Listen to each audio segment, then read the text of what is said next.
All right, I'm Mike Moreno reporting for DameWildcats.com and joined right now by our head women's soccer coach, Dan Dolan. And Coach, you guys are coming off, took a split last week, a couple of road games. I think probably run the full gamut of emotions in the two games. I think, a real disappointing result at Queens last Wednesday, a 4-0 loss. They turn it around in a non-conference play, a 5-1 win at Bloomfield on Saturday. So just take me through the last couple of games for your team. The Queens game, obviously very important. Knowing that if we went into that game with a win, it would set us up really well for playoffs. We talked about it. We've talked about it as a team. We knew from last year the field there is not very good. It's probably the worst in the conference. It's something that's always brought up at our meetings in May. But you have to fight through it, and we really, really struggled. It was the worst game we've played probably since we went to Bridgeport last year. We just couldn't connect with any passes. They get a goal late, I think maybe 70 minutes in, and we just tried to push because we knew we were trying to get the win. They counterattack, and the 4-0 score wasn't indicative of how the game went, but it wasn't a good game to watch, let's put it that way. And then and then we come back, and it was great to see us come back and kind of put that behind us and go away and come out hard, which we've struggled with in some of those far games, but came out and got a big 5-1 win to set us up for this last week. The 5-1 win at Bloomfield, most goals your team has scored since October 13th of 2015, so more than 2 calendar years. And I think if you looked at the schedule at the beginning of the season, you would have circled that one and said, that's an easy win. Bloomfield was 0-16-1 last year, but they hired a coach with almost 250 Division I wins under his belt, and they got 5 wins. So they're a vastly, vastly improved team in the CACC. Mm-hmm. Goal scorers Saturday, get 2 goals from Jamie Boyer. We'll talk about her down the line a little bit. But I'm sure good to see Alex Valenti score. First career goal for her. She's a junior, played in, I think it was her 49th career game. So good to see her score. Then Alex Giuliano's a senior, got her second goal this season. And Lindsay Sierra Mella in her return to the lineup scored as well. Valenti has played, I think she started every single game since a freshman year and sophomore year. I think she led the team in minutes as well. She always talks about getting a goal, and on the corner kick we had, a ball's played back and she tucks it upper 90 right under the bar, and I'm sure that's how she drew it up. So she was obviously very happy. And Lindsay's been fantastic in practice scoring goals, mostly in preseason and early in the season. And I know she's been chomping at the bit to try to get one, and it was good to see her get up towards the top of the box and have one over the keeper.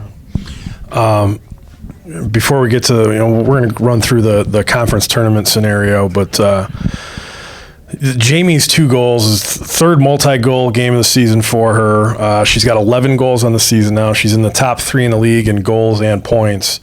I got to think she has, and it should mention, 7 game-winning goals as well, which leads the league. She has certainly placed herself in contention for the East Coast Conference Offensive Player of the Year honors.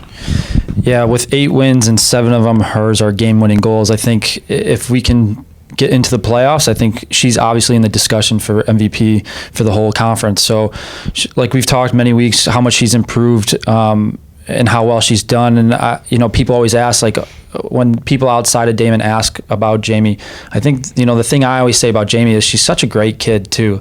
And sometimes when you have a lot of accolades and you're MVP of last year, your freshman year, and you come in and you're really striving, it can kind of go to your head. So it's great to see that Jamie's, very down to earth and puts her head down, works hard every single day. But I think she's definitely in the discussion for that. Best stat, I think, for her, at least in my eyes this year, and I think it speaks to how valuable she is for your team. You guys are 7-1 this season when she scores. Would be 1-5-1 when she doesn't. So I think that tells you right there how valuable her offensive production is to your team. For sure. We've talked a lot about her all season long, and rightfully so. In your eyes, who are some of tell me a little bit more about the unheralded players that maybe don't get the kind of credit and recognition that Jamie gets? Yeah, I know we've talked about Lindsay a few times this season. She never shows up on the stat sheet, but she's the one that really makes us tick. I've said it before. It's. I've talked about this with goalkeepers and forwards that they're going to be the ones that are always going to be looked at. So they're going to either be in the newspaper with all the stats and be the hero, or they're going to be the one with why didn't we win? And it goes for goalkeeping too. And we've talked about Mo and Lindsay, how important they really are to the team, and it's our spine right up the middle with Jamie as well. If you look at other players, I think Kayla Gedderts, how much she's improved, and she came in, right away and started for us. But she just keeps getting better every single game. Same with Alex Valeni. I would say the last 3-4 games is the best she's played in her career. Celia has come on, and I think she's a lot more fit than she was earlier in the season. It's a different game here than it is in Spain, and she's playing with a lot more confidence. So, those 3-4 players have really, I think, as the season's gone on, has done really well, and just doesn't really get the recognition because they're not stat players. So, looking at the conference tournament picture, your chances took a hit with the loss at Queens. That puts you at 3-4 in league play. But you're still in the hunt, and you still got a chance going into the final game of the final East Coast Conference game of the season here, coming up this weekend at Malloy. LIU Post and Mercy have really separated themselves as the top 2 teams in the league, but then you look at the next 4 are really, really tight. Malloy had a big win against Bridgeport over the weekend, which kind of helped us as far as giving Bridgeport another loss.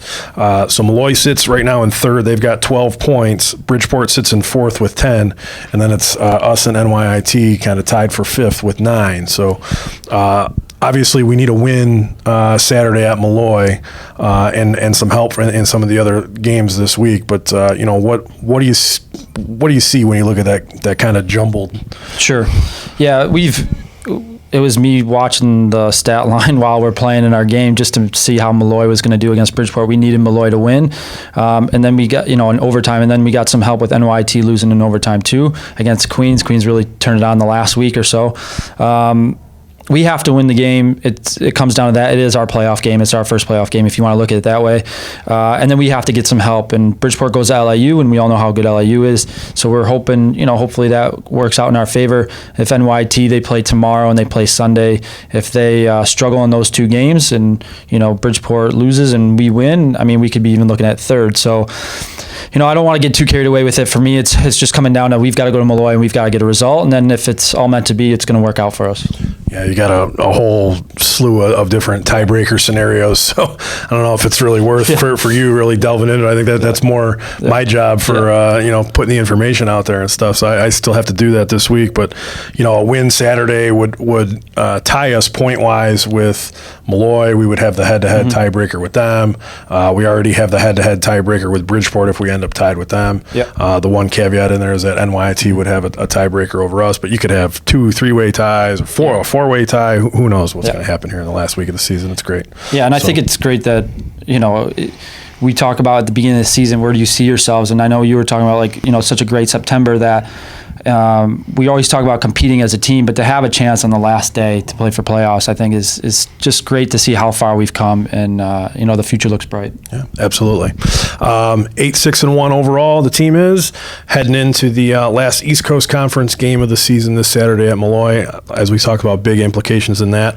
Also a non-conference road game Monday at Shepherd, which will officially close out the regular season. And then if we do get an East Coast Conference tournament berth, they'll be back in action next Wednesday. November 1st, I believe, is the semifinal round. And again, we will have you covered with all the information that you need at home as the team winds down the regular season here.